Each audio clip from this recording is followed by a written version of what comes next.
Footy's back. Ba-da-da, ba-ba, ba-da-da, ba-ba, ba-ba-ba-ba, ba-ba-ba-ba, ba-da-da. That's right, Footy Unfilterated. I'm your host, James Clements.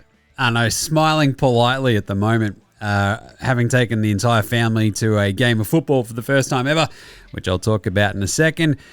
Luckily, it was a bloody win. It was looking pretty bad within the first 5 minutes, Jez. I'll tell you what. Anyway, on the other side of this here screen is everyone's favourite Essendon fan. He drew a line in the sand and then proceeded to vomit all over it. It's Jez. Jez, what's going on?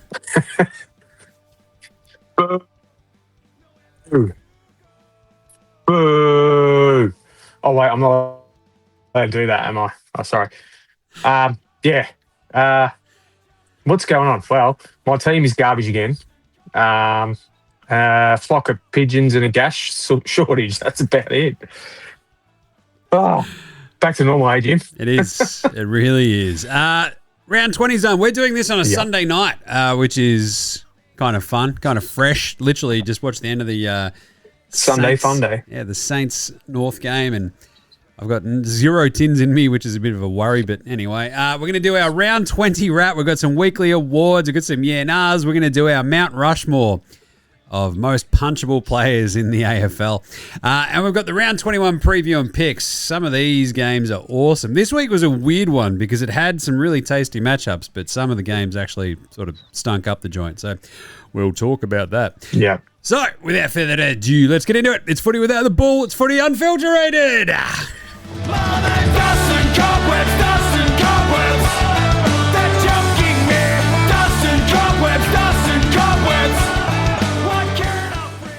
Oh, you cannot win against those dust and cobwebs. Who is this dust and cobwebs, we'll ask.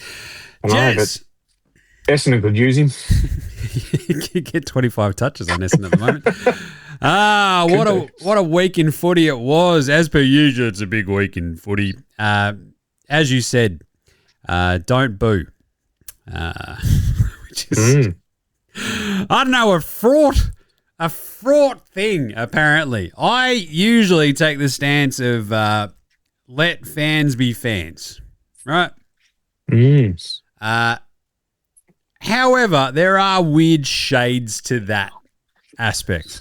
If the fans are coming from a place that feels a bit weird and very, very, very sus, I do feel like we have been completely right in criticising Adelaide's approach to this entire saga. But at the same time, you can also see why Matthew Nicks is like, look, hey, man, fans want to be fans. I do think as a club, you can go, look, just pull your heads in. You don't have to do it. We get it. It. Right? He dobbed in Isaac Rankin for making a homophobic slur. You can boo that man, I guess. But do you have to? Yes.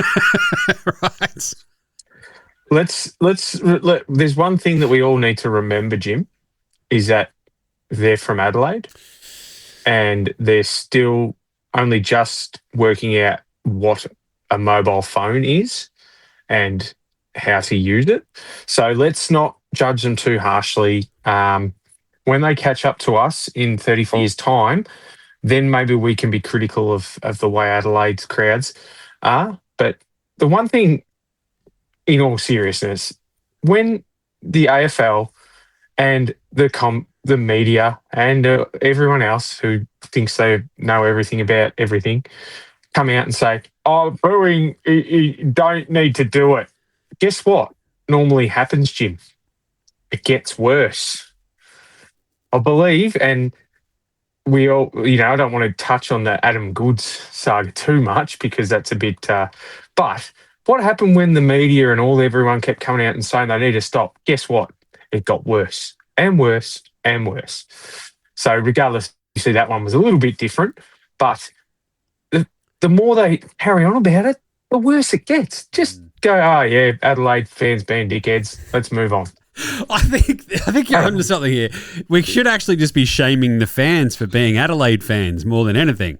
It's like, this is My favourite thing is you walk around the streets at the moment and you see the kids in their big jeans and their baggy clothes, and you're like, oh, it's like I'm in Adelaide. This is great. Like nothing is like Adelaide is still in that era of fashion, and the rest of the country is like going back to it. In 35 years' time, Adelaide. I have one of those kids. There you go. I have one of those kids who dresses in that manner. So, yeah, I know exactly what you're talking about. With the jorts, how much have jorts made a comeback? I'll tell you what, old mate looking like a Turek lesbian is the funniest thing in the world, I'll tell you, with her big jorts. But still, she's trying to recapture. I hope she didn't hear that. Just whack across the ears. Like, yeah, you wish you could be fashionable, Jim. Yeah, I don't really. Like, I'm wearing a payback Homer Simpson Dredrick Tatum t-shirt. I'm the most fashionable man I know. But yeah, I think the Isaac Quainer thing, just shaming the fans for being morons, probably is not going to work. But shaming them, I think that's what it comes down to. Being Adelaide fans and morons, the combination might eventually work. I think obviously the biggest problem is it does always feel somewhat racially charged, right? I think it goes to the goods thing, the Quaynor thing. And even though folks will be like, no, it's got nothing to do with that, like there's still going to be like a section of the crowd that are just like, oh, this is, it's actually a hint of that. Yeah. It's an easy sort of target. It's that part of it. Yeah. It's that part of it that the media are too afraid to say out loud. You know, and that's a reality. That was a reality with goods. It was all racially charged. You know, the white majority didn't like the way he called out a young girl for, being racist, and rightfully so. Yeah. Even though the comment itself came from an Indigenous player to I'm not even going to try and say, I don't know where Isaac Quainer's background is, so I'm not even going to go there. But, they're two fellas who are not white, let's put it that way. And yet somehow these morons, and a lot of them are usually on social media with fish in their profile pictures, Jim. So not their own face, but they've got nice big fish there. If that's you, then yes, I'm talking about you. And they're the ones that more often than not, the ones that are perpetrating all this sort of crap. So, and you're right, it does come from a pretty average place. So if that's a reason, booing, like when you have a player, Joe Watson, for example, got booed when he came out on, I think it was Talking Footy, and was pretty honest about the whole drug bugger. Now, West Coast fans booed him. Yeah, didn't affect, well, I mean, I'm sure it affected him, but, so be it. If you have a player on your team that's taken out a player from the other team, and next time you play him, that's all part of it. That's the rivalry there. I'm sure Tony Lockett got booed by plenty of teams after belting at least one of their players every time he played them, and that's the sort of right, and that's where I think it has a place. But as you mentioned, when it becomes it has other connotations, and that's when it sort of becomes a thing. And rightly so. It's not often though, Jim, that the Port Adelaide fans can take a moral high ground over Adelaide fans, but this week I think they might be able to. It's amazing.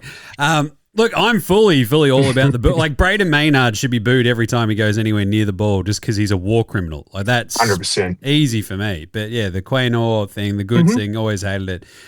I think if there's any, like if there's other sort of surrounding instigating circumstances, I think the moralistic boo is a little bit better than the opportunistic one, if you know what I mean. So it's kind of weird. Don't like it. Other bits and bobs from the weekend. Josh Fraser is finally going, oh, yeah, maybe I will. Like, actually. Maybe I'm all right at this. Maybe I'll put my hand up, be in the conversation. That's as far as he's basically gone so far after they've, essentially put themselves on the very, very, very, very edge of being eliminated from the finals contention, but they're still alive for the minute. So I don't know. It's kind of like, it's sort of as though he has seen some of the other names that have been floated around. He's like, nah, actually, how about me? Screw that. Because it does feel like it's a lot of the sort of younger assistant coaches like the Corey Enrights, Gian Siracusa, of the world, etc. So yeah, Josh Fraser's probably more than likely like, oh, actually. So I don't mind that. Jack Gunston got a resounding set of I don't know, applauses as it was going, as he got towards his 600th goal, which was very, very fun. One of the more sort of unheralded, unlikely guys to boot 600 goals, Jess, but very cool. Yeah. Well, considering, 3 years ago, he was on the scrap heap, shipped off to Brisbane and didn't like it there. Obviously, he's a bit pale for Brisbane, so I thought I'll come back down. And everyone was surprised when the Hawks went, yeah, okay, we'll give you a year. And he's now signed his third one-year deal, and he's getting goals. better with age. He's kicked, 50 for the year. It's insane. And I believe he's even sorry, I'm just going to have a look. I believe he's pretty close to back in the running for the Crom medal. Where is he? Yeah, so you got Charlie Curnow on 54 and he's 7 behind on 47. He's missed 6 games. It's crazy. It's absolutely crazy. So there's every chance that had he stayed fit and healthy, he might have been 30 goals ahead. Yeah, it's wild. I love it. I think it's great. Good on him. Yep. I do love a bit of a. I do like so. You know how I feel about the transactional nature of talking about transactions across the NBA and the NFL, and I've always sort of felt it takes away the vibe of what's actually happening. Right, the entire point behind the games is to see who's better and who's going to win the flag, but so much of the narrative and the storyline just gets completely swamped by trades and who's gettable. And the Jordan Ridley stuff about, a bloke who's barely on the fringes of a horrible team's best 23 at the moment. So, man, he could make it up to Queensland. Or no one in Queensland really seems to want him anymore. So he might have to go to a Victorian team. It's like, no. Do you think he's really going to swing the premiership race at this point? I don't really care that much about. Hold on, who's that? St Kilda calling. $1 million a year. Yeah. North Melbourne. We'll take 3 first picks. Thank you, St Kilda. Going full Jared Polak again. Let's go. Yeah, so the Ridley saga continues. I mean, it's just you've got people talking about the Ben King stuff like that. It's like Gold Coast stink with Ben King. It's like, all right, so he's going to be that much better for Hawthorn. Yeah. Probably, presumably, when they get Zach Merritt as well, they're going to be a juggernaut. Hey, meanwhile, they're like 3rd on the ladder and look awesome. How about we talk about this year's version rather than next year's? So, anyway. It has done my head in for year on end, the amount of trade talk that happens in July, that 1% of it of all time has actually come to fruition. Yep. It's just throwing shit. Sorry, it's just throwing shit at a board and seeing how much of it can stick. Yep. And the last little bit, we've got the round 23 and 24 fixtures coming out this week, which is kind of fun. There's a weird one, though. I think the Thursday night of round 23, there's no men's footy because you get the AFLW as a standalone, which is kind of neat. And it'll be... Because that's their opening round. Yeah, so Melbourne Hawthorn. Or is it round 1? Hold on. Round 0. Send them up north. But yeah, so it'll be nice to actually know what's going on in like 3 weeks' time, finally this week. Is it odd to you as it is to me that we're at round 20 and we still don't know where our teams are going to be playing in round 23 and 24? Like, I can understand maybe 24, but what's the science behind not having already scheduled 23, especially when you've got this standalone AFL? Like, what are they doing? Yeah, you know the matchups. You just don't know what's happening that week and when, and like where. You just don't know when across a weekend it is. So it's very hard to sort of plan around it. It's just, and we're less than 3 weeks away from that round 23 game. And, I don't know about you, but I tend to plan the games about that far in advance as to whether I can make it based on my hectic schedule.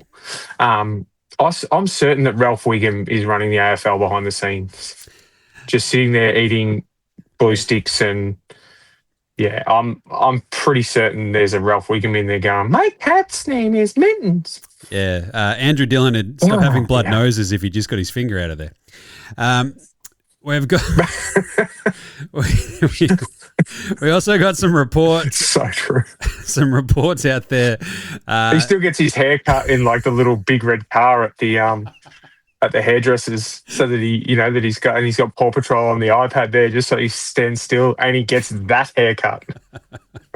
He's had the same haircut since he was 4. God. It makes sense. Anyway, Ty Gallop looks like he's going to get cited for a tackle on Mitch Georgiades, which I watched this and I was like, all right. It was a bit rough, I guess, but all right.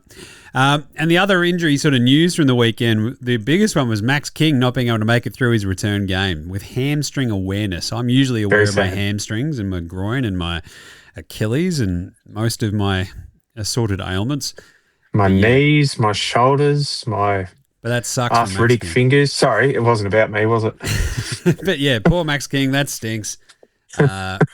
It does sort of feel like, they probably could have just slow rolled that a little bit more. But anyway, at least Tom DeConing came back, so that was good. And then they also, lost Rowan Marshall at one point, and he's just like, geez. So bit of a rough They lost him like in the warm-up. Yeah, so pre-game. It was very odd. Pulled up in the warm-up, and which I think might have been a good thing for DeConing coming back off injury, but I guess we'll talk about that shortly. Other one was your man Sullivan Roby, bit of a tough one. Not good at all. What was an actual tear of the? I did see the diagnoses, but it wasn't good. Well, the meniscus, I think. Yeah. Anyway. Yeah. So I don't think we'll see him again this year. I think that'd be silly to. I think he's a young fella. He's played some good footy. Just put him on ice now, and even if he is right to go for 23 or 24. I can't see him being back after 2-3 weeks with a meniscus. It's just not worth it. So hopefully they do the right thing and put him on ice. And, we've got nothing to lose, nothing to win. So there's no point. But, the Blues lose Nick Newman and his massive, literally came out. He had the kids with him and it was like this big thing. It was awesome. And then he was gone within the first couple of minutes. And you're like, oh, that was horrible. Anyway, I took the Squids to that game myself. I'll talk about that in a second. And there was also a couple of other ones. I think it was Ridley was out in the first 5 minutes. Hawthorn lost Mitch Lewis. That's right, Mitch Lewis. Again in the first part of the game. So there was a lot of early injuries this week. I think probably out of all of them, Lewis is probably going to be the one. Just because he was just starting to get into good form. And obviously he signed a big deal and all that sort of jazz. And so I think that one, they'll adjust because they are quite good at sort of picking up the pieces when they do lose a vital cog. But it's sad for him because he was just starting to play some really good footy. Yeah, concussions like that really as well. Exciting footy. So yeah, it's a weird one as well with this sort of tough concussion. And you're like, hopefully can come back, but you just never know. It's brutal. Right. Yeah. Let's wrap up round 20. Thursday. The disappointing Crom. 74. The Pies went away. Ran over the top of them in the second half. Especially, what was it, the fourth quarter or what it was? Basically, where it's just like, oh, God. Yep. It was close. And then Collingwood went bang, bang, bang, bang. And had them. It was a weird one watching on Thursday. You're just like, I expected a bit more fight from the Crom. They were up handily and then just lost the plot in the second half. It was really strange. So they were flying as well. This has been was crushing it. Yep. Here we are. This has been the story of their year, though, Jim. Like they pull off what you would say is an upset against the Swans up in Sydney the week before, and I think I'm not sure how we tipped, but we both thought that the Crom would get this one done. And they, after probably halfway through the second quarter, they didn't look like it. They came out of the block, and this is where I think we spoke about, obviously, where with the Fog getting his 3 weeks. I think this game might have gone to answer that question about who you play out of those three talls, and I think it's going to be Fog and Thriller, because Tex was great early. I think he kicked 3 in the first quarter, and then he didn't get near it for the rest of the game. Yeah. And I think that sort of shows where they're at, because Fogarty, he might kick you 3 or 4, but he's making contests and bringing the ball, doing all the stuff you want a key forward to do. I think Tex has lost a bit of that ability to play out a game. So, but Collingwood, geez, they looked so good. They're just, I think, what are they, 6 in a row now, Jim? I think so. Ed Allen. Yeah, so look out. Ed Allen did a job on Jordan Dawson and everything. It's just, tough sayings. Good job by the Pies. We'll talk about the ladder at the end of this one as well as we sort of wrap it all up. But, big win. Friday, we had Geelong go to the G, undermanned, and manhandle Melbourne. 117-97. It was a really, really, really fun game early on. It was back and forth, back and forth, back and forth. And then the Cats sort of took control. The Demons kind of kept threatening, and the Cats always sort of had an answer. Bailey Smith was awesome, and you had, I don't know, just Danger leaving the field a little bit late, bit of soreness there. But the Ds, I mean, you had Cozzy trying to nutmeg a dude in the goal square, which was a bit, I mean, it would have been awesome had it worked, but also it's also really hard to do. Just saying. Yeah. Shannon Neal kicks 5, and this is kind of it. They're letting Jezza Cameron sort of recuperate, hang out, and they kind of don't need him that much right now, it turns out. They were no Max Holmes. They were fine. It was kind of weird and kind of daunting, but I don't know. The way that Melbourne were playing early, they were right there, but just couldn't keep up. I think there was a couple of big points out of this one. Was Cozzy was well held by, I believe it was O'Sheen Mullen. He ended up only with the 14 disposals. He did kick a goal, but he didn't have an impact on the game. And the other one that was Turner, Disco Turner being out. It showed because they had to rely on Tom McDonald, and he was well off. Like he was a yard of pace short. He's just out of form as far as AFL goes. So they really missed Turner. I think that was a big sort of difference there. Again, they lost, I think, and Jefferson, after 6 goals the week before, I don't even think he had that many touches. And I think to half time he had 1 disposal. Kicked 0 goals 3 this time. So it was a and it was a disappointing return after the week before, and it was also disappointing because he cost me a pretty decent multi too. But, that's tough. Anyway. And then we had the West. What is it? I think it's the Derby, isn't it? I can't remember. I'm pretty sure it's the Derby. It's the Derby. Derby over there. It's the Derby. And I always forget, and then I'm watching one of them, and I'm like, we've got it. And then I completely forget again because I'm a moron. West Coast, well, right there up until they weren't. And then when they weren't, it went very sideways very, very quickly, and they lose by 70, which was, I think, one of the tips. So I absolutely smashed you in the tips this week. I think it was 7-3 that I got right. Holy dooly. Yeah, it was crazy. Oh, no, it might have been 7-4. I think I pulled back 3 from you this week, and this was one of the ones that you got that I didn't. I thought West Coast to be kind of at least within that, was it 42.5 or whatever it was? And for the first, it was something big. First quarter and a half, I'm like, your mate Jim's on here. This is good. And halfway through the third quarter, they're down by like 40.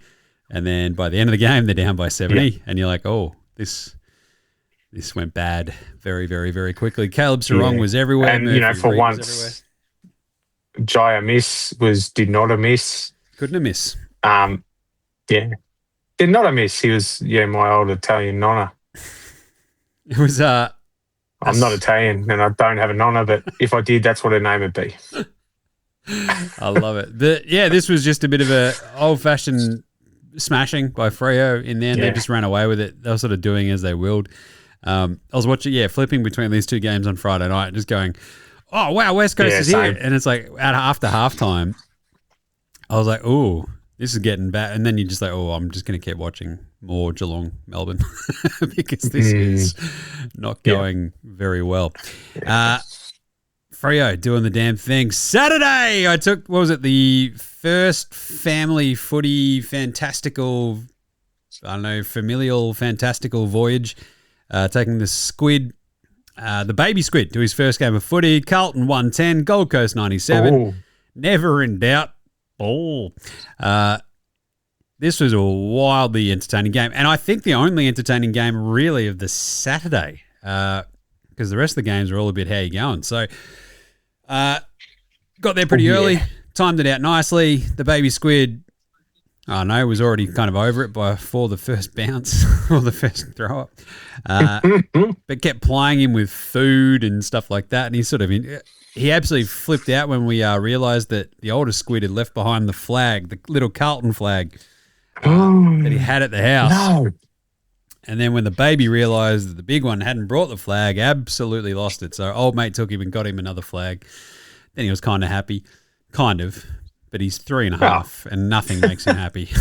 So, amazing spot as well. We're in the first row. I think that's the first time I've been first row at the footy since I was a kid. And that was unreal. Like, at Marvel, nothing better. That was absolutely fantastic. So we're in the forward pocket. It is. It's just different being that close, isn't it? It really is. Like, the footy's coming right near you. We're right there. And especially, I don't know, for a tallish kind of fellow like me, you can appreciate this. You're even taller than I am. When you've got the fence there, you've actually got more leg room than you do behind normal seats. Very handy. Mm-hmm. Very handy. Yep. Yeah, but it was great. It was awesome. Did feel like within the first 10 minutes we might have to just go because they had just kicked the first 3 goals of the game. The place is deathly quiet. The older squid's just like, what are we doing? This is, oh, God. Then old mate took the baby to go get some food or whatever, and instantly Carlton hit the lead, kicked the next 3 goals, go into quarter time up, and I'm like, don't come back to your seats. Just... Eventually they came back. Stay away, please. But it was like the weird part of the entire game was that happened every quarter. Like the Suns came out absolute gangbusters. Yeah. I reckon I haven't looked at the score or anything, but I reckon that's exactly what happened at the start of each quarter. And they might have gotten back in front in each of those quarters as well. And then Carlton slowly dragged it back and took the lead again and sort of eked it out. A really entertaining game that was just horrible in terms of skill. Just turnover after turnover after turnover. It was shocking. The Blues missed probably 5 or 6 shots that they should have absolutely 100% kicked. You got Brody Kemp running away from the goals. I'm going to talk about that in a little bit later. But yeah, the baby squid enjoyed it. The older squid is like an old hand at this now, so that was pretty fun. And the Blues, by the time they You are bang on. The quarters pretty much went the same way, all 3 of them, with Gold Coast getting out early and the Blues reeling it back to... I was following along. Obviously, I was up at Dalesford watching my oldest son play. That's him in the background there with the I'm sure he's about to hit the target. I've got no doubt. But yeah, so I was sort of checking and watching that game, and I was sort of like, ooh. And then I did have a thought. I went, what the hell, Jim and the kids are going? I wonder if Mrs. Jim's taken the young fella home yet, or if they've all just upped and left. So, no, I'm glad to hear that it went well. It's good for the kids going to the footy. So it was, I think, the first time that the eldest squid went to a game was in 2022. The Blues held on by 1 point to beat Hawthorn at the G. And that was one of the most disgusting games of football I've ever watched. And it was one of the most frustrating as well. The Blues, I think, were up. I think they kicked 7 goals to 1 in the first quarter and then kicked like maybe 3 goals the rest of the game or something. It was just absurd and tried their absolute hardest to lose that game. So, yeah, both the Squids now have had their first games of footy be wins, which is pretty awesome for a Blues fan, I guess. But there was some pretty amazing moments in this one. Like you had the Sam Walsh Falcon that actually led to a Carlton goal, which was off a turnover. The Suns are going back the other way. Sam Walsh throws his body in to smother it. It absolutely cannons into his head. You hear the thwack from where we're sitting, and you're like, Jesus! And the Blues score a goal from that turnover. And it's absolutely 100% the turning point of the match because it was all getting a bit wavery. The other thing really was that Taylor Byrne is absolutely amazing. and he's now like the older squid's second favourite player behind Cripps, to the point where he went and bought a Taylor Byrne badge, which I was just like stunned by. He's got the wall of the Carlton badges. I'm like, yeah, which one do you want? He's like, Taylor Byrne. I'm like, shit, yes, all right. That's awesome. I like it. I like it. And for the Suns, the Noel Anderson goal where he shrugged off 5 dudes and just slotted one. It was absolutely off its head. Very much enjoyed that, despite it coming against the Blues, because you're like, that was just insane. So, yeah, good game. Yeah. Fun game. Old mate being there as well, she was kind of like, it was very weird being at a game where there's just like one set of fans. I'm like, yeah. This is kind of like the Carlton experience when you go see them play an interstate team at Marvel, right? Like, unless it's even the Crows, like they'll have a bigger contingent, but you'll see it. Like, they play the Lions next week at Marvel as well. It'll be a bit more Lionish because they've obviously been very successful. But yeah, it is. You'll get some old Fitzroy, but you'll also get some old Fitzroy heads as well there. Which the ones that haven't, refused to ever go to the footy again. But, yeah. No, that's good. Good to hear that it went well, Jim. And it can go two ways with young kids, as you know, with most things. And I have been to many an event where I've had to carry a screaming child out, and that's it for the day. So I'm glad it went well. Let me ask you something. Do you remember the first game you went to? It was at Princess Park. When you were a kid? Yep. And the Blues, I think, beat the Demons by, I reckon it was 19 points. I want to say 1989, something like that. So 88, it was either 88 or 89. Yep. And Princess Park. The next one was at Windy Hill. Jimmy Buckley came back for that game, which was big news in our family, with the old man being a big Jimmy Buckley fan. A couple more at Princess Park, and still kind of remember it, like smoking in the stands, in the bleachers, like standing room only sort of stuff. Yeah, it was awesome. Yeah, I remember the first Essendon game. So the first game I went to was a Collingwood Carlton game at Waverley in 1990. But the first Essendon, and that was just, the school trip where they took the kids from the bush to the footy. Yep. The first game I actually went to was Essendon Melbourne, and I went with my mum's boyfriend at the time and his daughter, who were Irish. So they were massive Jim Steins fans. So we went along, and Melbourne were 42 points up at three-quarter time. And Essendon came back and won the game by a point. So that was still to this day my favourite memory of all time. But the one thing, it's funny, and you'll remember this, as you just mentioned, smoking in the stands and all that sort of stuff. But imagine, I don't think booing would have even made the news at all ever back then, because I learnt phrases and words and insults at the footy in the early 90s that have stuck with me, and some of them you just go, that's crook. Yep. But they were just coming from left, right. And some of the stuff that the Indigenous boys used to cop from over the fence there's no other word than disgraceful. So I'm glad we've come a long way, Jim, put it that way. But some really good, that aside, some really good memories of footy when I was a kid. Yeah, I'm now actually looking at the 1989 schedule, and I'm like, I don't know what that was. It might have been a year or so later. I'm pretty sure we played a Melbourne game there. Yeah. But anyway, I'll find that at some other point. Line in the sand, 132.39. Uh-oh. There's not much of a line in the sand there, Jez. That's a 93-point belting. What happened? Hawthorn smashed the Bomb Rays. Yeah. That's it. Yep. Not much more to... Yeah, we just went back to business as usual after a little blip in the radar with a win and potentially costing ourselves pick one. But I'm sure the Tigers will pull one out of the bag and make sure that we wrap that up. Fingers crossed, please, Richmond, just pull one. But, look, it was a pretty down day. I thought the first quarter we did okay-ish, and then, from there on, the Hawks are just way too good. Yep. Way too good. Just the pressure that we showed the week before wasn't there at all.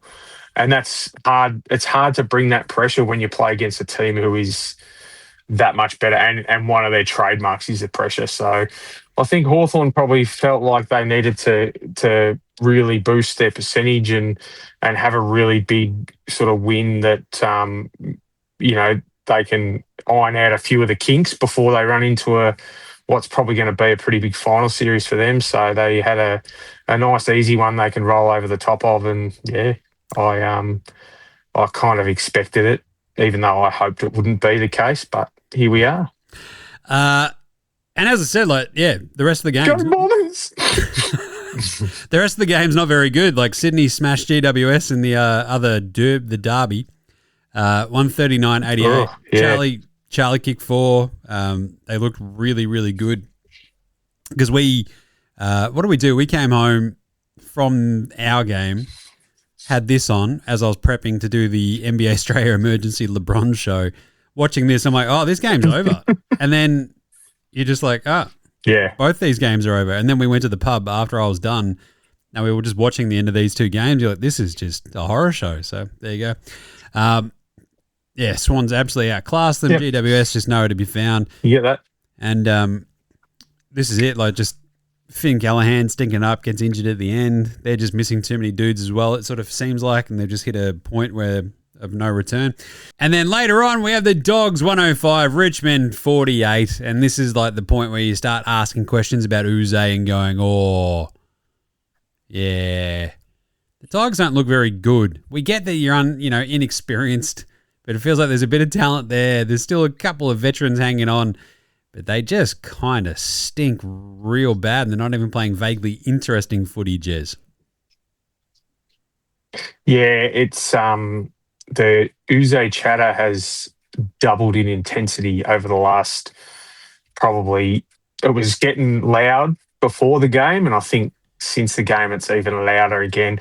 I heard one of our beloved trade rumours of Nathan Broad potentially to West Coast with a look to him becoming part of the coaching staff after maybe 1 or 2 years, which, look, I think that sort of stuff you'll find both Essendon and Richmond with obviously the bottoming out. You'll find some of these not superstar, not that either of them have got them left, but these sort of role players who have been through the highs, more so for Richmond and Essendon, like Broad, will play on these younger up-and-coming teams, similar to what Luke Parker's doing at North and that sort of thing. So I think that's a good thing for some of them. But yeah, they're like Essendon. I think both clubs are in for a world of more hurt in the next 18 months, 2 years before they start to make their climb up the ladder. So yeah, look, it's interesting because I saw a graphic regarding Stephen King and his, and I was talking about this to the president of Learmonth on Saturday when we were waiting for the game to start. And I said, it's interesting how you see Stephen King's coaching graphic where he started as an assistant back in 2010 and he's been to 4 separate clubs. The 4th one was obviously returning to his home club of Geelong. And now he's taken on this team and he's obviously doing great things. But you look at some of these other assistants who do one stint here and one, maybe 2 stints, and they're very short, and then all of a sudden they just stay at the one club under the one senior coach. And then when they do get the gig, Josh Fraser's another example of that. He's been at the Gold Coast, he's been at Collingwood, I believe he's been at another club that I can't think. Well, there's obviously 18 to choose from, but and he's showing that he's got enough experience there to do the job well. So yeah, I don't know. And with obviously, there's still a couple of good candidates out there, Jim, having missed out on the Tassie job and pulled their names out of the Carlton and Essendon jobs like Longmire and Buckley, as long as there's no stray dogs around for him to kick. I think I think something might happen. It might not happen mid-season. It might be after the end of the year, because I don't think they've got anything to gain by flicking him now. I might as well just let him play out the season and say thanks. Here's your check. See you later, buddy. Yeah. But it's interesting. I'm not sure how I feel about it, Jim, to be honest. It's a tough one. Up against it, right? Or you're always going to be up against it, but at least play some interesting, fun, weird, crazy, good football rather than like just the, oh, God. Yeah. Oh, God. Oh, no. kind of brand of footy they're playing at the moment. Yep. Then Sunday's games, we had Brisbane 126, Port Adelaide 67. They turned on the Jets late, did the Lions, and smash the Power in the end. 14 goals to 5 in the second half. So, yeah, Charlie Cameron goes whack. But I did love the Port jersey, the big, exceptional, cool. Exceptionally turquoise. What is it? There's a sort of specific blue that they have, but it looked good. I like it. It was a Clash jumper. Looked fantastic. Stood out. It's a light turquoise. Light turquoise. There you go. Enjoyed that. Brisbane just continue apace. We'll talk about that in the ladder check in a second. And then the really, really fun one that was just completely taken over in the back half, 93-62. The Saints run away with this one, and the Roos just end up stopping dead. This was a really, really good game. I'm watching this one with the oldest squid, and halfway through the third quarter, you're like, oh, this is going to be unreal. And then you turn around, and you're like, oh, St Kilda have just completely wrested control of the game away thanks to Naz and that third quarter that he had. And then they just completely stomped them in that fourth quarter and just sort of kept their noses up, never really got too threatened, and then end up kicking away. So a pretty impressive win in the end by the Saints, I reckon, Jez. What did you say? I actually listened to this one mostly because I was at young Zach's game this afternoon.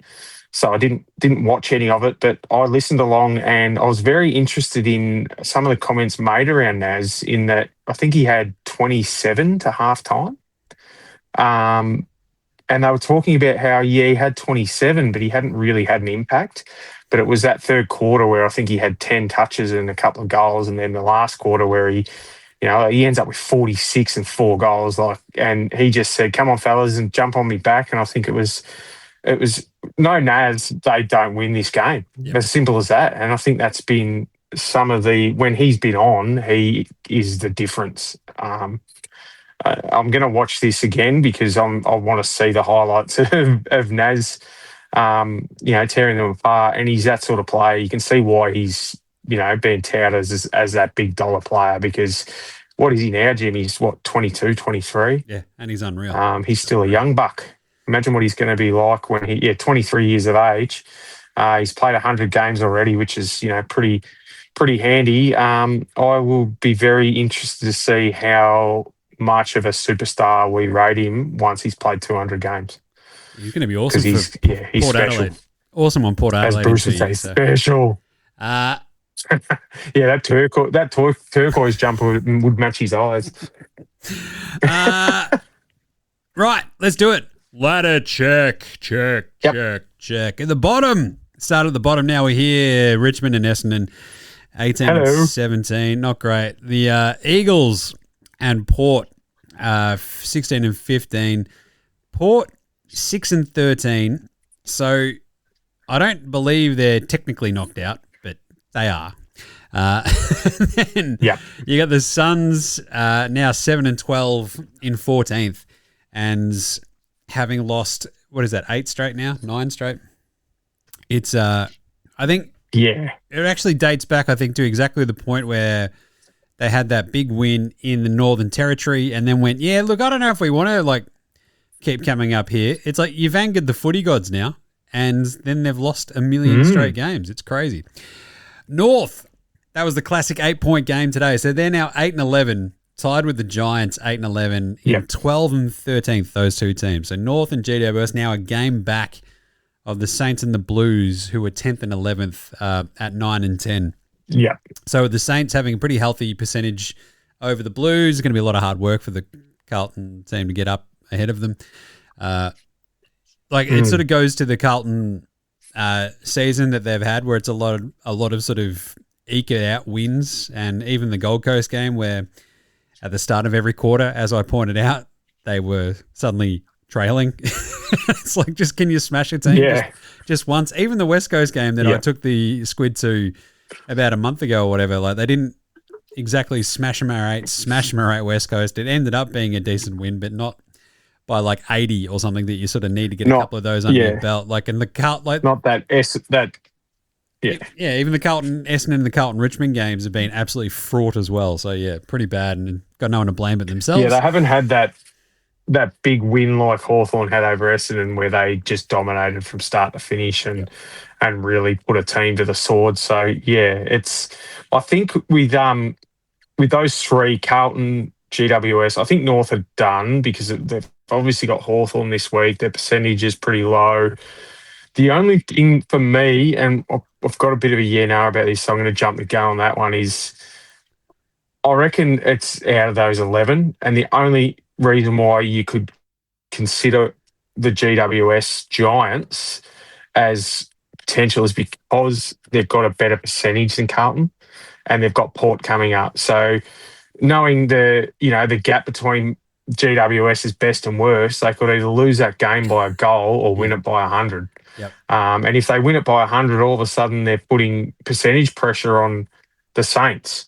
But for me, I think that it's down to 11. I can't see GWS actually being consistent enough to make it. What do you think? Yeah, so of the 4 games they've got left, 3 are pretty winnable for GWS.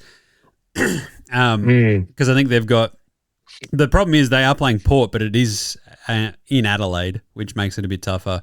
Again, GWS, it just doesn't even really seem to matter so much, but that's a bit of a tougher ask than if they were at home. Then they host the Suns, and who knows what could happen there in Canberra.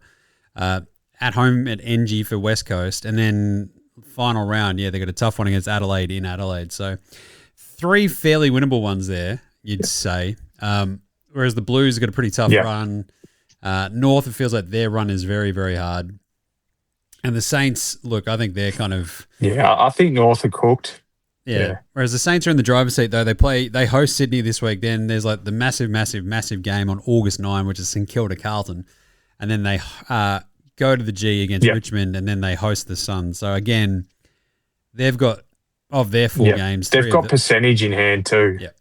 So I feel like the Saints, it's theirs to miss out on. But the Blues are probably the only one that's got a bit of a sniff there.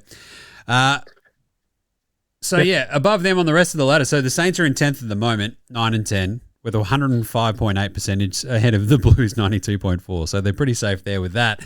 But then in 9th, you got the Cats, 11 and 8, having, back-to-back wins, which is kind of nice. Pies ahead of them with another, a 6th straight win, 11-7-1. Nice to have that draw just in their pocket, keeping them ahead of the Cats. The Dogs ahead of them at 12-7 in 7th, tied at 12-7 with Adelaide and Melbourne ahead of them. So 5, 6, 7 are all on 48 points, 12-7, Adelaide, Melbourne, Dogs. So that cutoff line is pretty interesting all of a sudden as well, isn't it? Like you want to be in the top 6 rather than the top 10. So, it's going to be a dogfight. You've got 5 through to 9 can all finish anywhere from 5 through to 9. Yeah, there's one win separating them, right? I wouldn't have thought the Dogs have got enough percentage to finish top 4, but the Crows and the D's can quite easily jump into the top 4. Maybe Geelong, maybe Collingwood even with that draw. They're all a genuine chance, depending on how they play, to finish anywhere from sort of 4th down to 9th.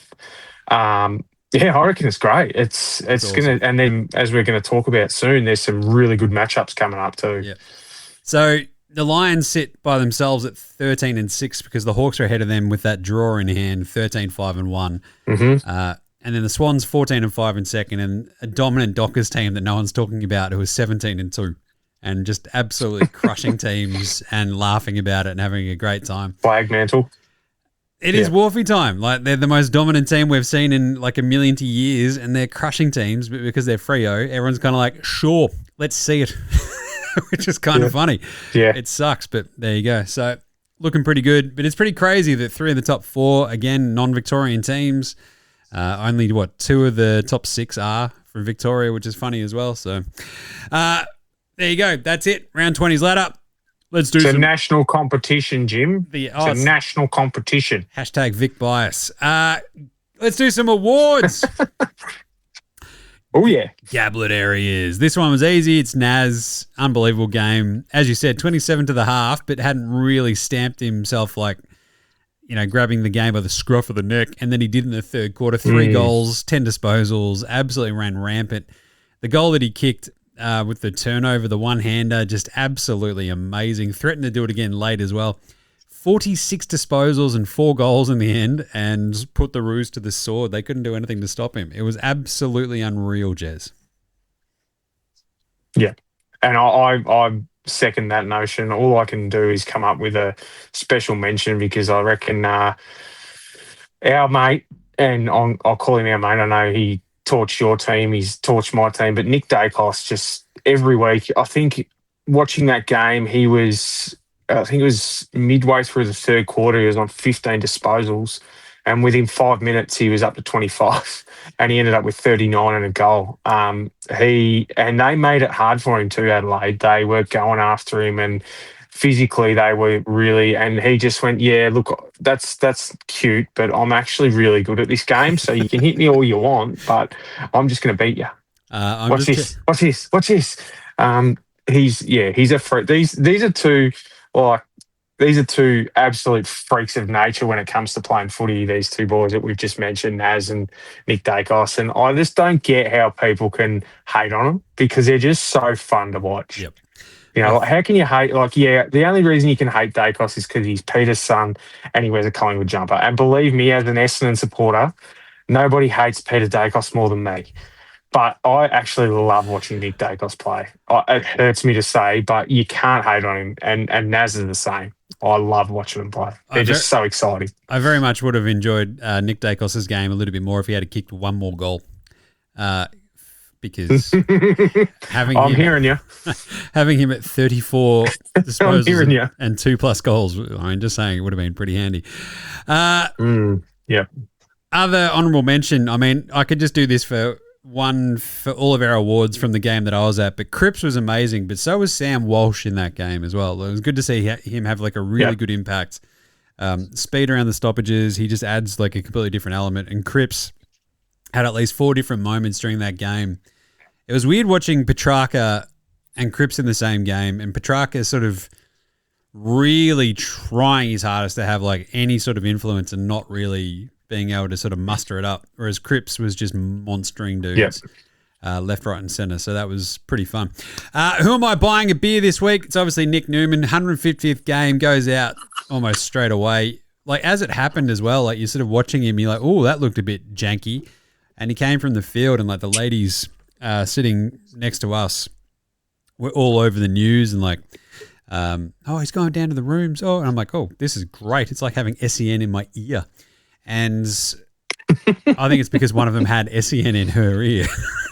So, but that was good. But obviously, King just said it was it was a tough one for poor Nick Newman. But I'll buy him a beer because I love him. I think every time he plays, Carlton look that much better off the half-back flank, and they certainly missed him at like big moments. And it's interesting to see what they do from here on out because I think Billy Wilson has been really, really good. He's also very young and does some really dumb young dude stuff, but he's still very, very good.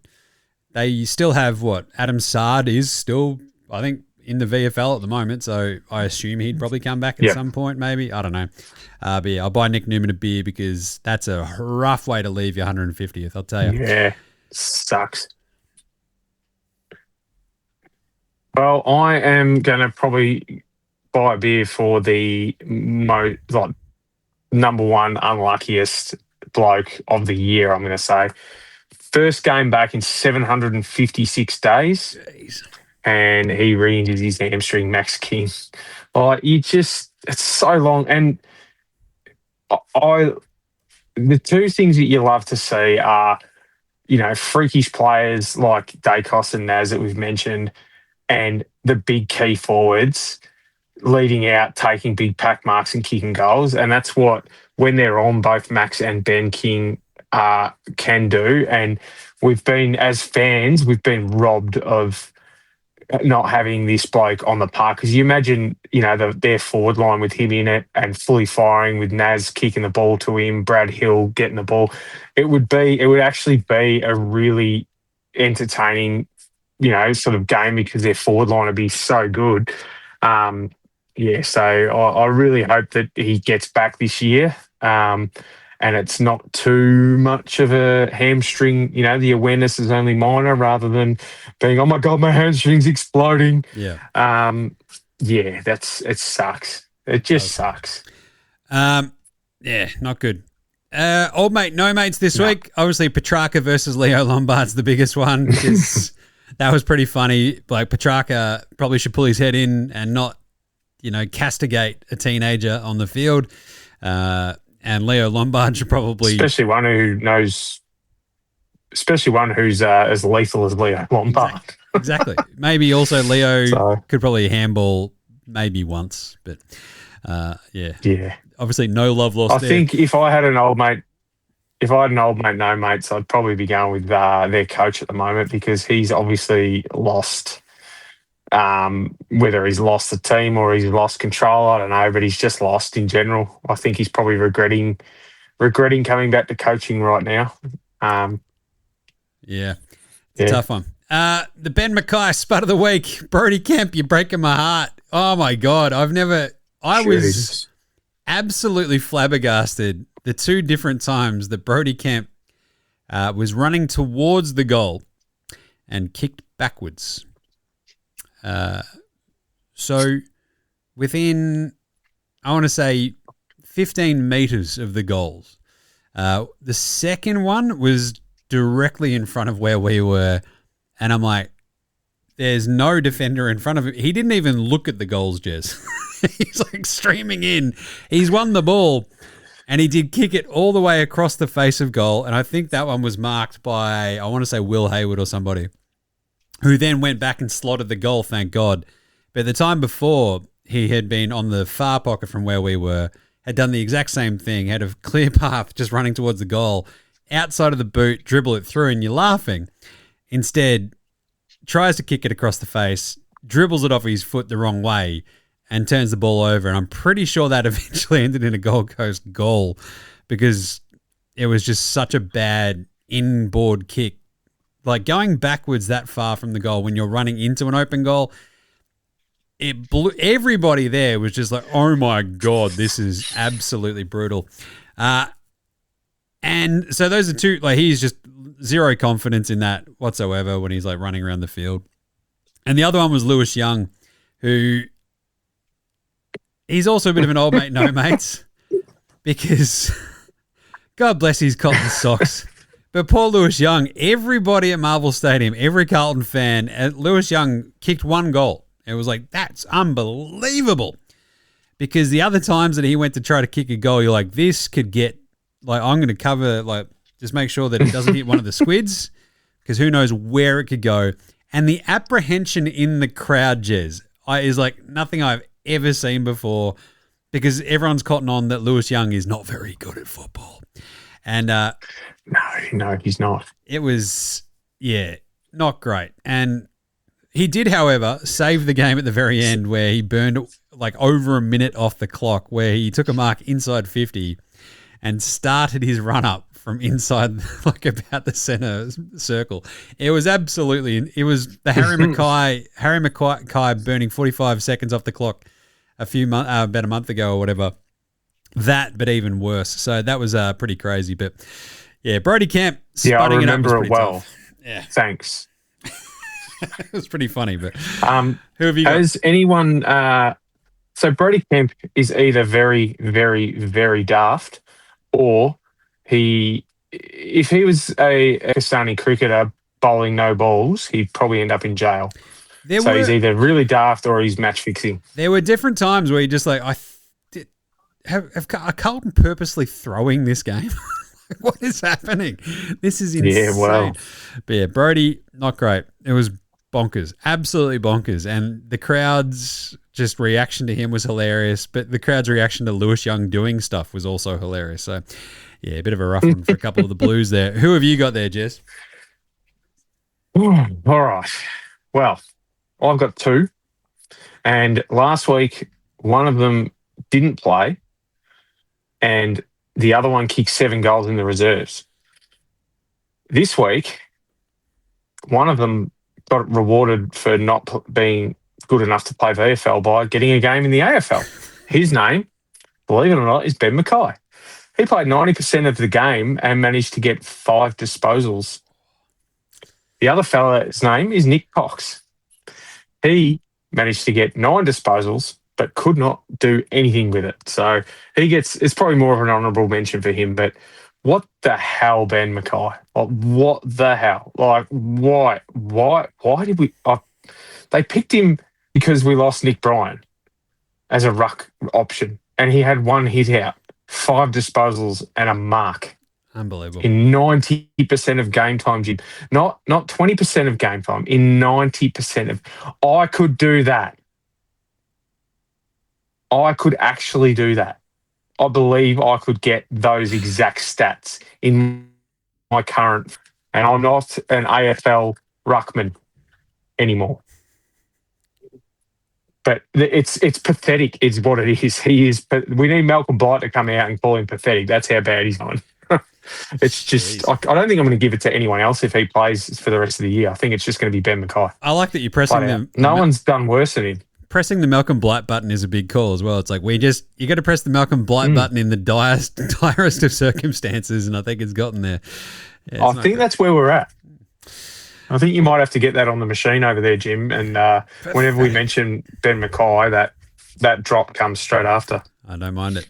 Better than Bootsma. I mean, the arguments against Jagger Smith now are getting pretty tough. Like, he is absolutely amazing. He was everywhere in that game against the Suns. Absolutely fantastic. Like, still doing sort of young dude dumb stuff every so often, but his polish and his poise are fantastic. But really, I got to give this one to Taylor Byrne. Like, the squid buying the Taylor Byrne badge was pretty remarkable. He's like, those tiny little pumping legs of Taylor Byrne, but when he slotted the goal, the far end from when we were, it was a massive settler. He kicked 3 goals, could have had 4 pretty easily. His set shot feels very, very good. He played an awesome game. His tackling pressure in the forward 50 is absolutely off the chain. I love watching him play. So love me some Taylor Byrne. Jagger Smith is probably... more deserving, but Taylor Byrne, like, they don't win that game without him. So both of them right there. How about you there, Jez? I went with Marcus Herbert from the West Coast Eagles. He is a 23-year-old mature age recruit. He's played his 6th game against the Dockers and led the stat sheet with 36 disposals. Jeez. He gets around with the do-rag on, so he's pretty easy to spot out there. But I watched him, I think, the last week when West Coast played, and I thought, who's that? And I thought it was Tim Kelly. He's got a very similar complexion, and I'm like, why is Tim Kelly wearing number 51? But then this Herbert, and he's got a knack of getting the footy, and I think, he might be one of those, and they've got a few of them there now, like with Milan Murdoch and whatnot. So I think, I like the way, from what I watched of it when I was flicking, he's a good fit for that list where it's at the moment. I think he could be one of those players who's obviously matured late and might be a really good fit with a young list that's still coming through. So, I thought his game was really good on Friday night, what I saw of it. So, and was not surprised to see that he had 36 touches and led the stat sheet there. Nice. Crushed it in Supercoach as well. Right. Yeah, NAHS. Very quickly. Wanted to revisit the most punchable players in the AFL. Essentially, this goes back to NBA Australia. The most punchable man in the league for years was Austin Rivers. Son of a coach, just yappy, annoying, not actually that good kind of dude.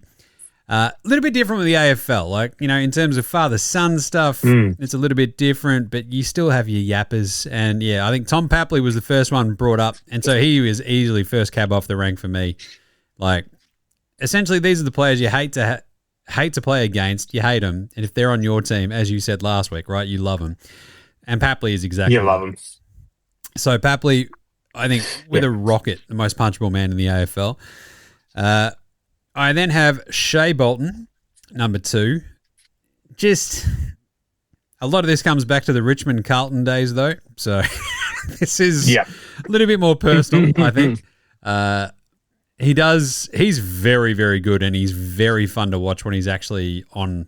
And he's been on for about 2 months now, so he's flying. Jack Ginnivan's third for me, and then Braden Maynard. Maynard's a war criminal, and really, I'm pretty sure the opposition should be able to at least have 1 or 2 bits of 4x2 lying around the field that they can just whack him with at any point. And I think that's fine. Yep. Very easy. I can't argue with that. Honourable mentions. I've got Will and Levi Ashcroft. There's your yappy father-son vibes. Their dad was apparently a bit of a talker on the field, but he's like such a much more demure kind of chill kind of dude.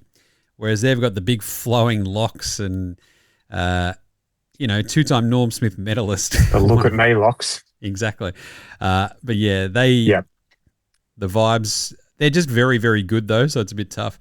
Bailey Humphrey is right there as well, but since he's cut his hair, like he sort of just fades into the background, and he's also not been very good this year. Yeah. And as you hit on last week, James Sicily was another one where it's just, I don't know, I could just start listing gingers as well if we want to do that, but that's fine. Historically. But that's a category of their own though, the gingers, because you just want to punch them in the face because they're ginger. Exactly. And then anything else comes there. So they should almost have exemptions from these types of lists, Jim.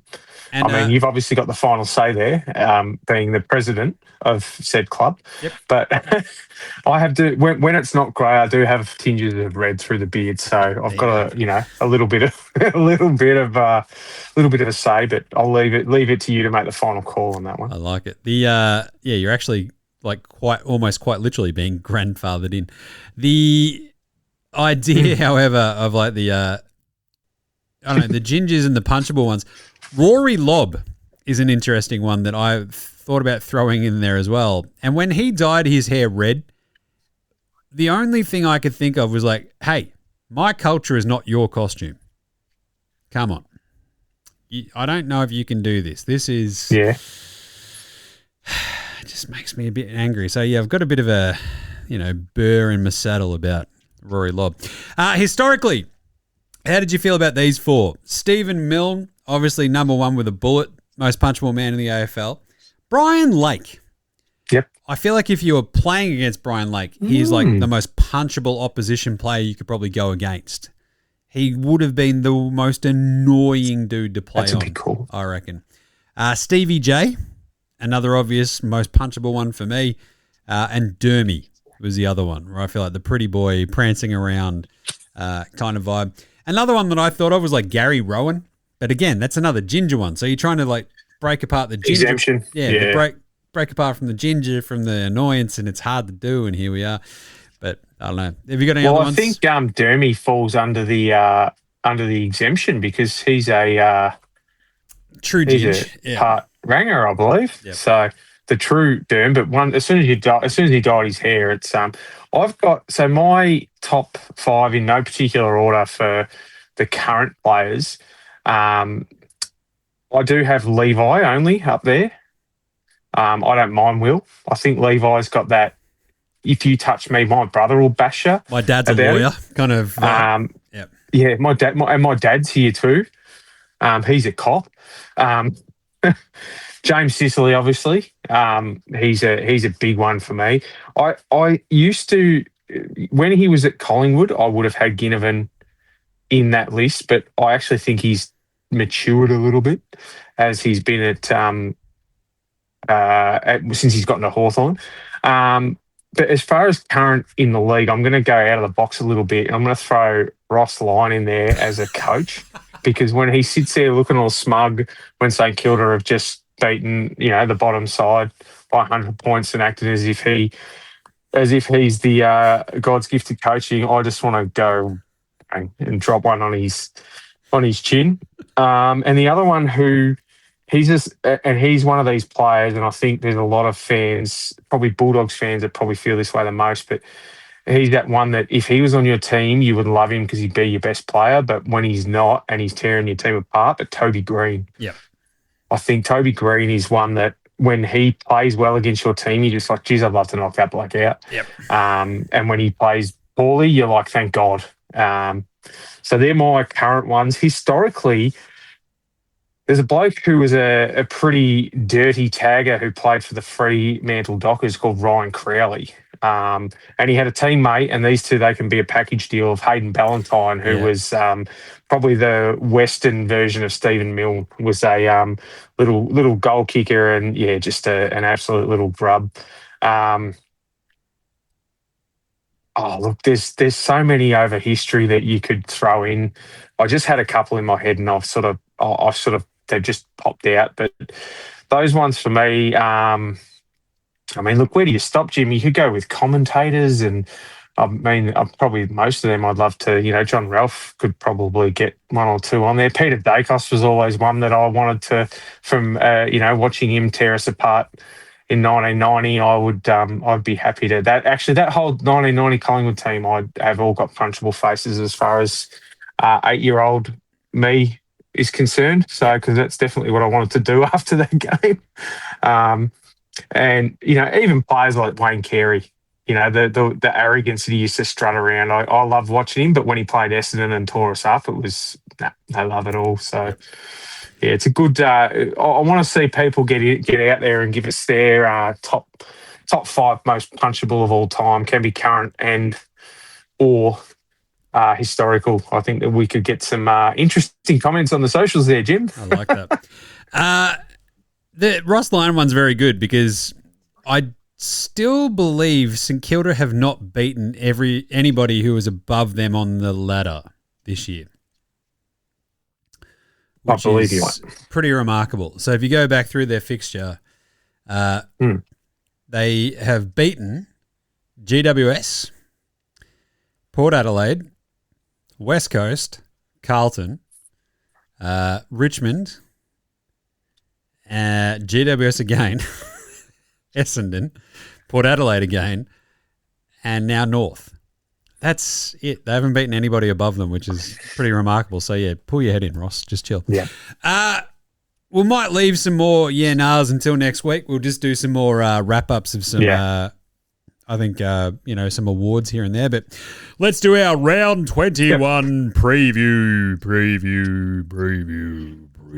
Some good games, as we teased earlier. Starting with an absolute classic this Thursday. Collingwood up against Geelong at the G Thursday night. I repeat this one all the time. One of the apocryphal footy stories for me is a late Friday night working at Beat Magazine when I was the editor, you're cramming like so much work into everyone's left and you're just sitting at your desk having a couple of quiet beers and doing like 400% more work because you don't have idiots just in your face the entire time just talking at you, asking you questions. And so you're punching at a crap ton of work, walking home because at that point I think old mate had a place in Fitzroy, a little apartment, and I was just walking back there. So I scooted around the MCG and the place was shaking. It felt like as I was walking past, like through the gardens, with the resounding Collingwood. But then the Cats are still right there, and I'm pretty sure the Cats went on to win that game. I think it was like a qualifying final, I want to say. And yeah, that's always stuck with me just for like a massive night game at the G between these two teams. All-time stuff. Like, it was so loud, and I was on the outside of it. It was absolutely absurd. It's that thing, that Collingwood chant. Yeah, hate it, but it's a hatred that comes from jealousy because it sounds so good, but it's Collingwood. Speaking of punchable faces, every single Collingwood fan who's there doing that when they're about to win a game, you just want to punch. But it's special, but you just can't help but just be angry because it's Collingwood. But I know exactly what you mean. It's a very cool thing when the MCG is rocking. Now, the Pies are half-point underdogs as well going into this, so it's basically, the coin toss. And I think, so last week you took Adelaide, I took Collingwood. I've got to stick with the Pies here, I think. I think the way they're playing, the Cats at the G were very, very good against the Demons. the Pies back line, it feels like it might be a little bit more susceptible to the types of Shannon Neal and Ollie Henry and co. But I reckon just around the ball, the Pies might be able to just sneak out a really close win. I just feel like the Cats, it's just something just weirds me out about them.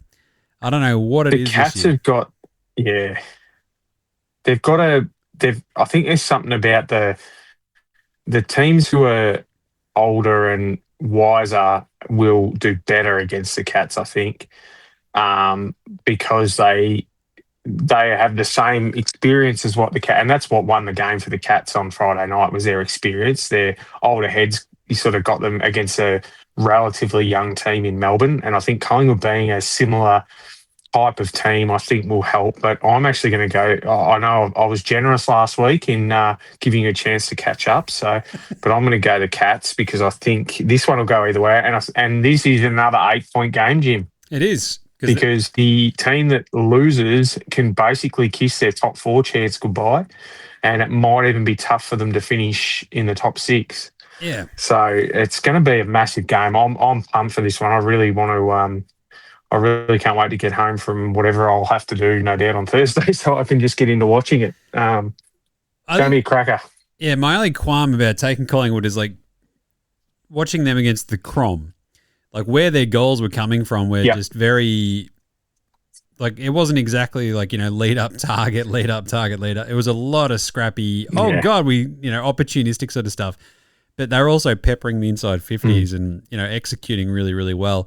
And I think that against Geelong, with Tom Stewart manning that back line, it's going to be a little bit tougher, but I think they can just pull it out. Yep. Friday, another cracker. Freo Dogs. Huge game for the Dogs. They're 29.5-point underdogs out west against Freo. Huge game. Actually, that's now 32.5. Jeez, what's happened since I wrote that down like an hour ago?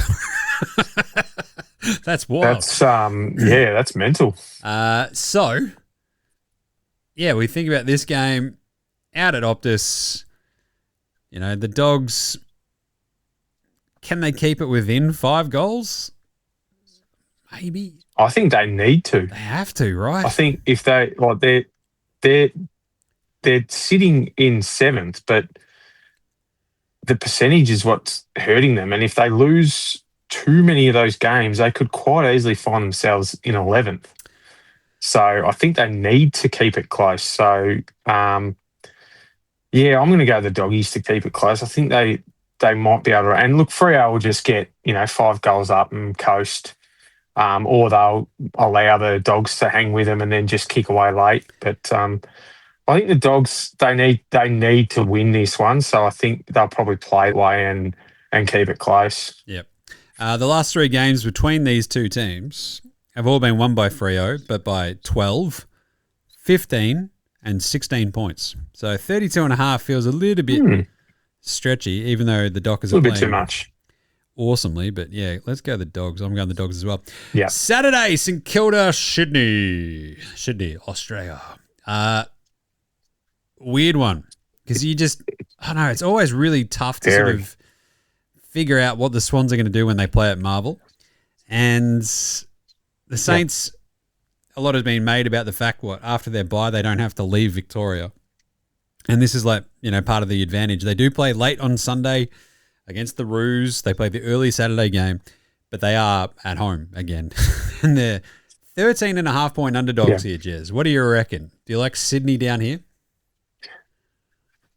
I do like Sydney down here. However, I think because the last time these two teams played in Sydney, St Kilda lost from a winning position and it was a point. And I have a feeling that I don't trust St Kilda because, as we spoke about before, they haven't beaten anyone above them, and Sydney are clearly way above them. However, Sydney have not exactly been setting the world on fire, aside from being a pretty ordinary GWS team. So this one I think is going to be an absolute. This could be this could be the game of the round, Jim. This could be as good as, probably not skill-wise, but as good as the Collingwood-Geelong game. So I am going to take the Saints to cover, but I think the Swans will get by a goal.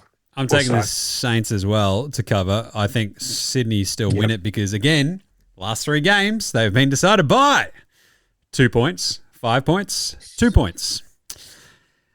Just something about these two teams. I think we might have another one like that. That's exactly right.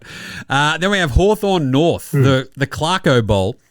34.5-point favourites of the Hawks at... Where is this one? That's the big question. Tassie. It's in Tassie? It is in Tassie. Got to assume it's in Tassie if it's Hawthorn North Melbourne, yeah. It's in Lornie. No, I'm 99% sure it's in Launceston. Lornie. And so 34.5. Do you trust the Roos to go down there and cover 34.5 against James Sicily's least favourite spot, the Hawthorn Tassie Hawks? What do you reckon, Jez? Well, last time the Hawks played down there, I think we thought they were going to run away with the game pretty easily, and they got out to 90-odd points behind. But I think that might have been a bit of a wake-up call for the Hawks. Mm-hmm. And I think North, they played well for 3 quarters today and then just couldn't go with the Saints in the end. And I think Hawthorn are a far better side. So don't be surprised if North are still in the game late in the third quarter and then the Hawks just go, oh, yeah, we're good. Bang, bang, bang, bang, bang. So I'm going to go with the Hawks. A long repeated adage of mine is never trust anyone who says, I always say, because they're full of themselves. But a long repeated adage of mine is weird stuff happens in Tassie. I'm going to go North. I don't know if they win, but 34.5 just feels a little bit rich down there. It is high. Where just weird stuff happens and like the Roos. Yep. I mean, yeah. Then obviously absolutely teetering on the edge of their season being done, and it's basically done, but just give me the 30-point honourable loss. Port Adelaide. Yep.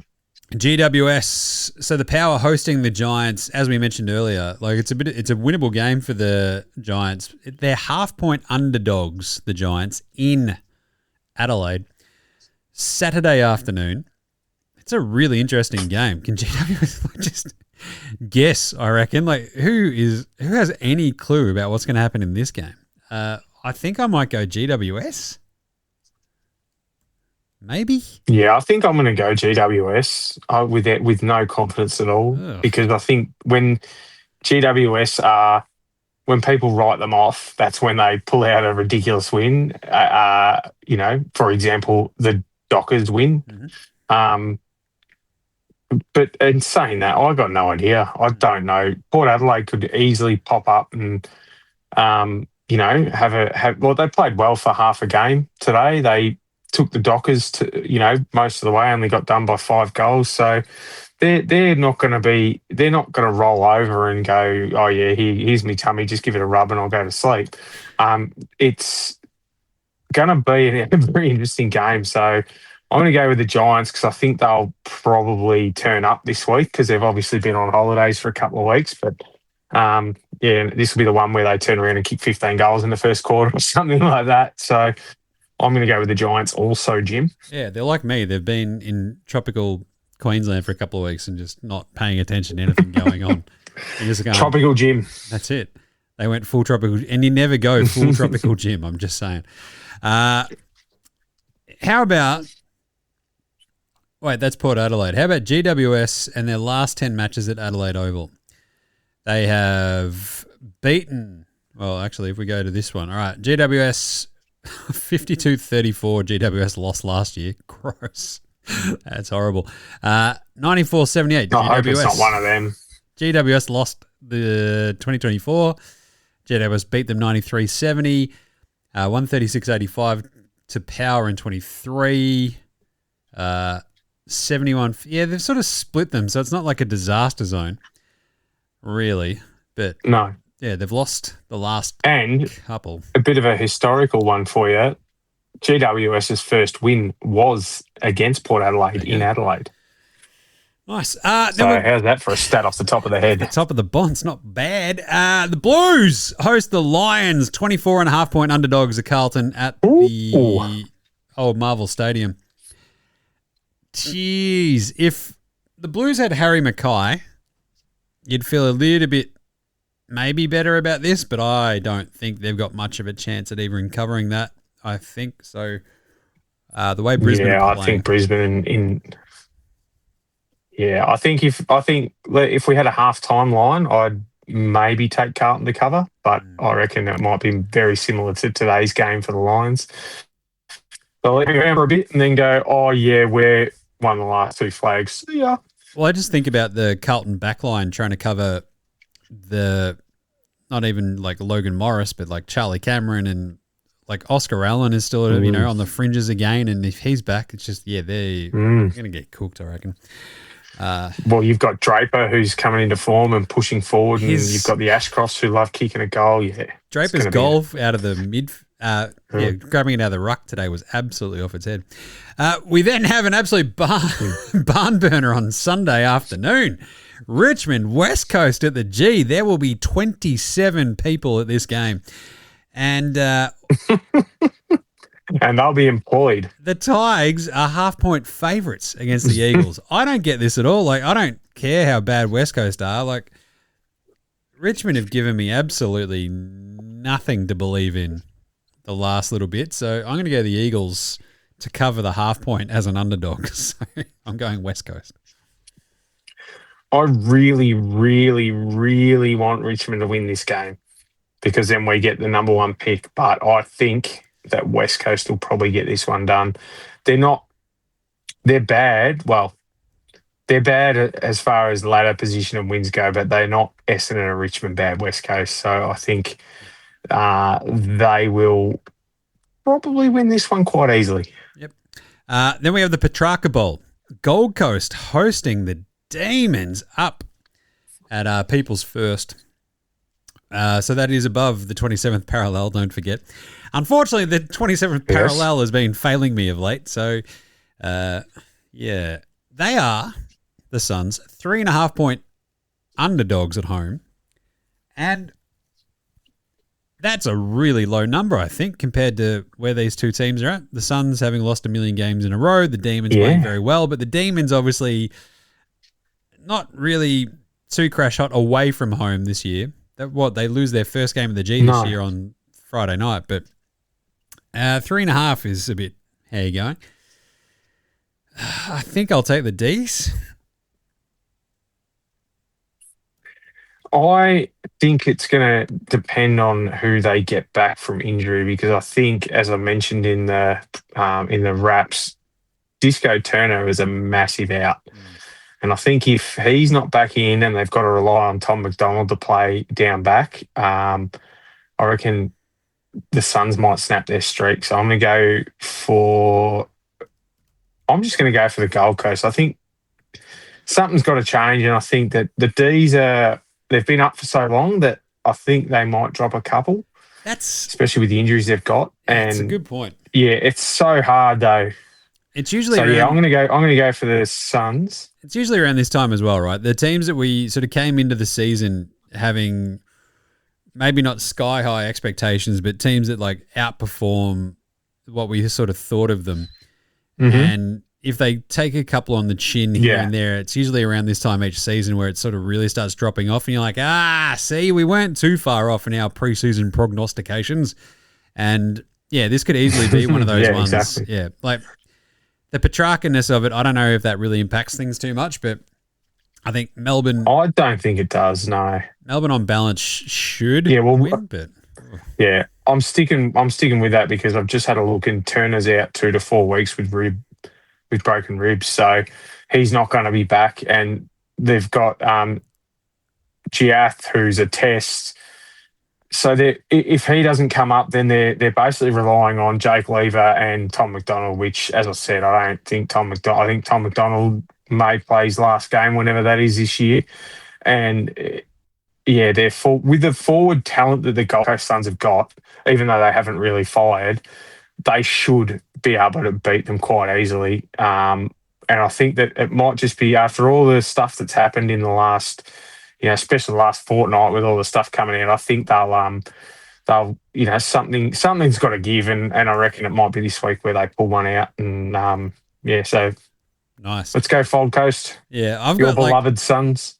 This is the classic NFL Australia special that I do. Is that we usually tape that on a Tuesday night. We're now taping this show on a Sunday, It's very early on in the piece, and I will 100% talk myself into my beloved Gold Coast Suns by the end of this week. And I'll be messaging Jez going, hey, I'm going the Suns. Like, I don't know, what am I doing? But I reckon that's 100% what's going to happen. And then finally, your beloved Bomb Rays hosting the Adelaide Crom. 45.5-point underdogs are the Bombers. The sting has completely gone out of this team again. This isn't Marvel, however. Do you give yourselves a bit of a chance to stick around here, Jez? What do you think? 45.5. If the line was 100 points, I would give us a chance to cover. This will be a thump. Tex will kick 10. All right. I might have just gone early on my best bet, but I can't say either way, Jim, because 1 minute I tip us to cover and we play like we did against Hawthorn. The next minute I say, no, I'm not going to the game because we'll lose and I don't want to watch us lose again, and then we win. So I can't win with Essendon. So I'm just going to go for the worst case scenario, and anything better than that, in my mind, is a win. So I'm going to tip Adelaide by 100 points. I'm taking Essendon to cover the 45.5. So that's... I wish you good luck. Nice. The picks tracking, as I mentioned, I picked up 3 this week, so it's back down to 89 to 83 in Jez's favour. So I currently owe him a 6-pack. Just a 6-pack. Just a 6er. Best bets for this week, Slevo's Punters Club. This week came very, very close to me. Ben King 3+. I had that as a win, as a separate one. The other one was Mitch McGovern, 2+ and 3+. And Mitch McGovern managed to sky a snap around his body that almost hit the bloody roof at Marvel. That made me so angry because I'm sitting there going, I'm just absolutely hanging on this one. And Gov was very, very good around the ground, but didn't really sort of, especially the lead-up stuff. Mac Andrew, if the ball went near him, he was spoiling it. It was absolutely crazy. So instead, for the Blues, it's like George Hewitt kicking 3, Taylor Byrne kicking 3, Will Hayward kicking 3. Mitch McGovern still got 2, but the one was the latter end of the 3+, never got there. So I think the 2+ and the Ben King 3+ hit. The Mitch 3+, Ben King 3+ didn't. So I think I get a half there. Maybe 0.75 because I did have Mitch 2+ and Ben King 3+, but I didn't have the 3 and 3. So anyway, for this week, I think I'm just going to go the Essendon Adelaide over, which is always fun. You're just sort of hoping that, because if I'm taking Essendon to cover the 45.5, I think it's like a pretty high scoring affair and they're just sort of sticking around. Otherwise, I mean, the Lions, Logan Morris could absolutely... Well, the overs... Oh, yeah. What is the over, actually? Is it even out? I don't think it's out yet. Yeah, we wouldn't have it. No, I was looking Sunday, before, but I don't think it's out. Yeah. But I think it'll probably be around that 170 mark, 170, 180. Otherwise, Logan Morris 4+ against the Blues should be pretty easy, I reckon, at Marvel. What about you, Jez? Your one from last week came very, very close. It was Bont 3+, I think, wasn't it? And he had 29 and 2. I think I had 30 and 3, and he ended up with 29 and 2, so I missed it by that much. So this week, I'm actually going to go with Tex 5+. Nice. Throwback. Tex Walker 5+, and Jordan Dawson 30 and a goal. I'll roll that into a nice little multi. Nice. I think your bet's bang on. I think we'll. The other one you could go for is the GWS and Port Adelaide as the under. Yep. Given that some of the results, some of the games that both of those teams have played in have been very low scoring, so that one could quite easily be a total of about 80 points, depending on the weather over there in Adelaide. But it's interesting stuff, Jim. Interesting stuff. Interesting stuff, I believe. Interesting stuff. Nice, but that's it. I'm going to play the song. Love it. Because that's it for the round 20 wrap. We got there in the end. The round 21 preview. We are like a month away from finals footy, which is crazy. I'm excited. This is going to be a massive week. I can't wait. Hopefully the Sunday night show, we'll keep doing this probably for the rest of the season with Jez's schedule, my schedule as well, as NFL sort of starts cranking up at some point too. Hopefully the Sunday night makes a little bit more sense. It's all a lot fresher in my mind, which is very cool. So, Anyway, make sure you're following across all the socials. I'm basically back from holidays now, so I'm going to actually get back to doing stuff at some point. Oh, boy. You've clicked out of holiday mode. Maybe. Just, I did an NBA Australia yesterday. I'm doing an Footy Unfilterated today. I'm working all weekend. What a world. Yeah, working hard. Gee whiz. It's hard for some, isn't it? It really is really hard. I just work 45 hours a week during the week. That's all good. Right. I think after I drop the squids off tomorrow at school and daycare, I don't know what I'm doing tomorrow. So it's awesome. It's just like I think I'm rebuilding a website. Nice. Anyway, that's it. Make sure you subscribe across all your podcast apps, of course. Get around the YouTube, jump in the comments, smash us through some DMs if you want to send through some Yeah Nahs. We want to know your most punchable men in the AFL as well. Send us through your list. Yeah. Fun to throw them out next week too. Jez, what else you got? Not much, mate.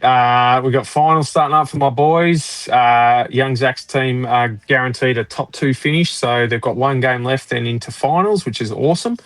And then my older son, Luke, his team is currently sitting top 4 in a top 8 in the Central Highlands. So they've got some tough games coming up. So they've got to win, I think, 2 of the 3 left to stay in the top 4. But the way it's a close comp, if they lose a lot, they could quite easily finish down at 8th. So a big month of footy for them as well. So, keep an eye out. That's the other one too, Jim. If we've got any listeners out there who've got local clubs that they're part of, let us know how your team's going. Let us know if they're getting into finals. There's a whole heap of I see a lot of posts out there about players on their kicking their 100th goals for the year, and a lot of old boys who are getting up around 1,000 goals in local footy. Let us know. We'll give them a shout out. Because we're not just about the big boys who run out on the field, Jim. We love the grassroots. I was about to say grassroots, but that would have hurt. But grassroots footy, it's obviously where it all starts. And I've got I've spent a lot of time at local footy with 2 boys playing, and still thinking I can have a run every now and again. But let us know what your clubs are up to, and all that sort of stuff. Funny stories. If you've got a legend out there who's about to kick 1,000 goals, let us know and we'll give them a shout out. Like it. I do have the parents kids Auskick game this weekend, so watch me tear my Achilles. It's going to be awesome. Watch that Achilles, Jim. So if you need a sub in, I can. I have no hesitation in taking out a kid. I might be umpiring. All right. Till next week, stay off the rubbish gear. It's Footy Unfilterated. Catch you next week. See yous. Bye.